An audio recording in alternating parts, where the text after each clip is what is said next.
Good morning, students. Today we will do working with language of chapter 10.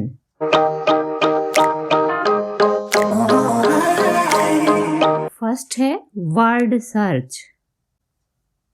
12 words associated with cricket are hidden in this grid. इस grid में cricket से जुड़े 12 शब्द छुपे हुए हैं. अब ग्रिड कौन सा है बच्चों? ये है आपका grid. 6 can be found horizontally and the remaining 6 vertically. 6 horizontally ढूंढे जा सकते हैं और बचे हुए 6 vertically ढूंढ सकते हैं. अब horizontally क्या होता है बच्चों? जो इस तरह से हो, और vertically जो सीधे ऐसे खड़े हों, उनको बोलते हैं हम vertically. 2 words have been found for you. अब 2 words कौन से हैं बच्चों यहां पर? ball और sleep. Clues to the hidden words are given below. छुपे हुए शब्दों के नीचे क्लू दिए गए हैं. हॉरिजॉन्टल का देखते हैं कौन से क्लू हैं. 6 डिलीवरीज. अब 6 डिलीवरीज को हम क्या बोलते हैं बच्चों? क्रिकेट में ओवर बोलते हैं बच्चों. तो ये है हमारा यहाँ पर फर्स्ट रो में. और सेकंड है 4 रन्स. 4 रन्स को हम क्या बोलते हैं क्रिकेट में? बाउंड्री बोलते हैं. तो बाउंड्री है हमारा थर्ड रो में. थर्ड है attacked while out of arena. जब बैट्समैन अरीना से बाहर होता है तब उस पर जो अटैक किया जाता है, जो उसको स्टंप आउट किया जाता है, उसे हम क्या बोलेंगे? स्टंप बोलेंगे, स्टंप आउट बोलेंगे. ये है हमारा फोर्थ रो में स्टंप्ड. नेक्स्ट है नो रिजल्ट. नो रिजल्ट अगर क्रिकेट में हो तो उसको हम बोलेंगे ड्रॉ. अब ये ड्रॉ है हमारा इस रो में. नेक्स्ट है स्टंप्स. स्टंप्स अगर कोई होती है तो उसको हम बोलते हैं विकेट्स. तो ये हो जाएगा हमारा विकेट. नेक्स्ट है sixth fielder to the off side of the wicket keeper. इसको हम बोलते हैं स्लिप. तो ये हो जाएगा हमारा स्लिप. ये हमारे हॉरिजॉन्टल थे. और अब हम वर्टिकली क्लू को देखेंगे कि कौन से हैं जो क्रिकेट से जुड़े हुए शब्द हैं. स्टंप्स फ्लाइंग, ये हमारा हो जाएगा बोल्ड. तो ये वर्टिकली है हमारा बोल्ड. नेक्स्ट है back to the pavilion. Back to the pavilion कब होता है? जब बैट्समैन आउट हो जाता है. तो ये है हमारा थर्ड रो में vertically out, OUT out. Next है अ लोफ्टी वन, ऊंचा बुलंद. तो ऊंचा और बुलंद क्या होता है बच्चों? 6 लगता है जब. तो ये हो गया हमारा फोर्थ रो में vertically SIX 6. Mid air mishap.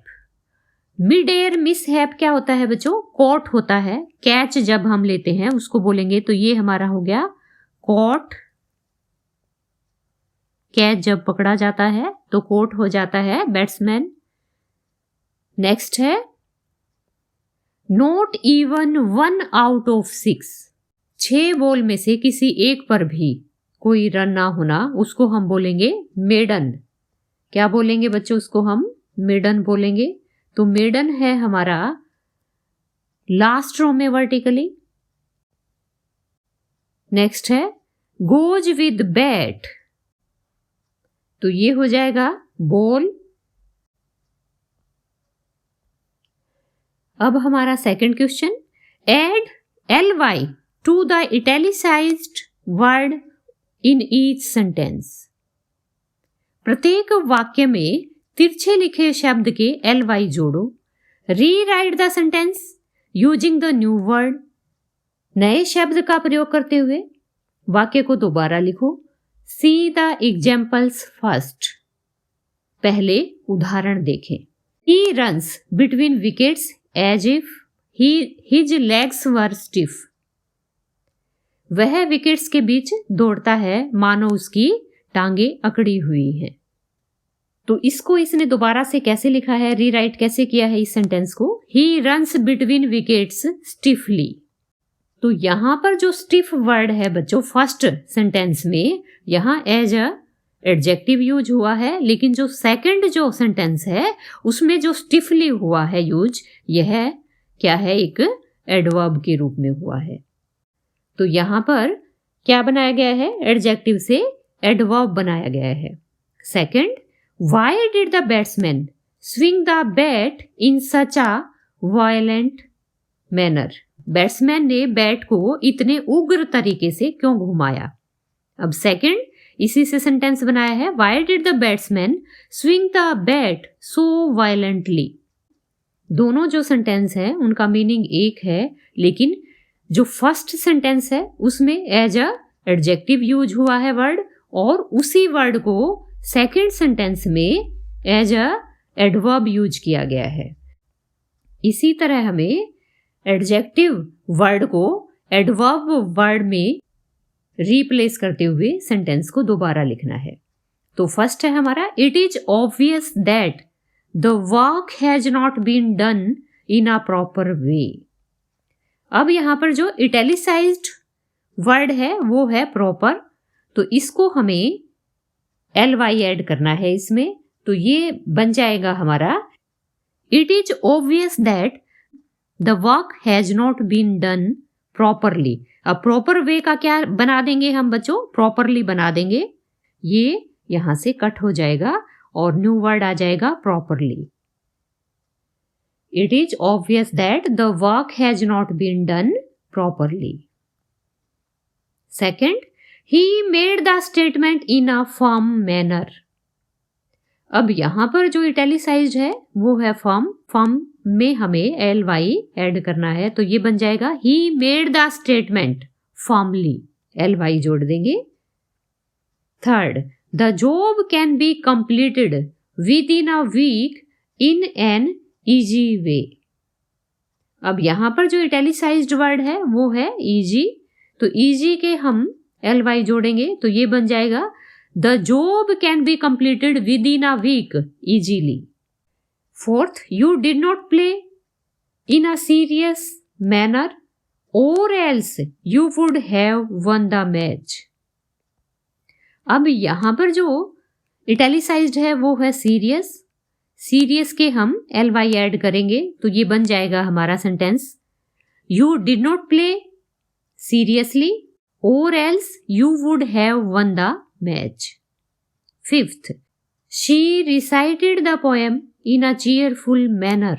अब यहां पर जो इटैलिसाइज्ड है वो है चीयरफुल, और इसके ly ऐड करेंगे तो ये हो जाएगा चीयरफुली। यहां पर चीयरफुली में बच्चों l जो लास्ट का है वो डबल l हो जाएगा, FULLY, चीयरफुली बन जाएगा। तो ये बन जाएगा sentence, she recited the poem cheerfully. Question third, use the following phrases appropriately in place of the italicized words in the sentences given below. नीचे दिए गए वाक्य में तिरछे लिखे शब्दों की जगह पर निम्न फ्रेजेज, निम्न वाक्यांशों का प्रयोग करो। अब कौन से हैं फ्रेजेज? ये जो बॉक्स में दिए गए हैं बच्चों, इन फ्रेजेज को हमें सेंटेंसेज में यूज करना है इटैलिसाइज्ड वर्ड्स की जगह पर। तो फर्स्ट है हमारा, actually I didn't intend to come to your place.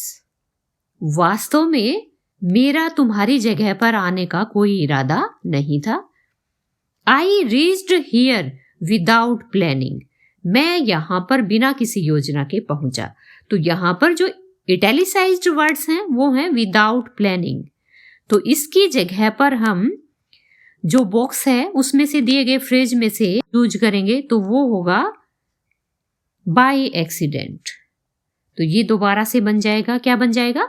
Actually I didn't intend to come to your place, I reached here by accident.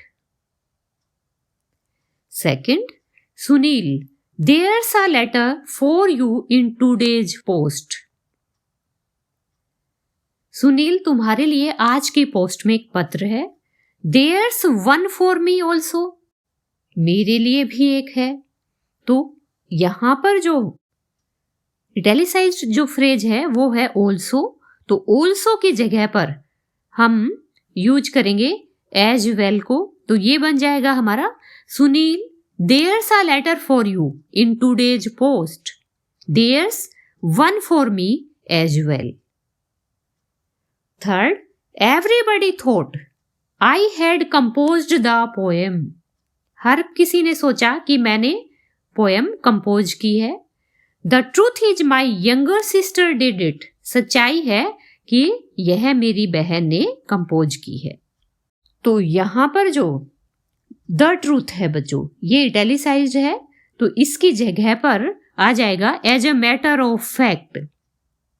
तो ये बन जाएगा हमारा everybody thought I had composed the poem. As a matter of fact my younger sister did it. Fourth, the doctor told the patient to make sure that he took his pills on time. Doctor ने मरीज को यह सुनिश्चित करने के लिए कहा कि वह समय पर अपनी गोलियां ले, अपनी दवाइयां ले. तो यहां पर बच्चों जो मेक श्योर है ये हमारा इटैलिसाइज्ड है. तो इसकी जगह पर जो फ्रेज यूज कर सकते हैं वह है सी to it.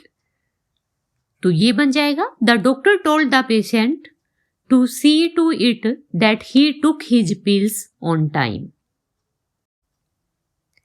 Fifth, it will be better for us to plan our trip before setting out. तो यहां पर जो हमारा इटैलिसाइज्ड है वो है विल बी बेटर. तो विल बी बेटर की जगह हम यूज कर सकते हैं वी हैड बेटर. तो वी हैड बेटर यूज करेंगे तो ये बन जाएगा हमारा we had better plan our trip before setting out. हमने बाहर ट्रिप पर जाने से पहले बेहतर योजना बनाई थी. तो ये आपका वर्किंग विद लैंग्वेज कंप्लीट हो गया. Subscribe the channel, like and share the video. Thanks.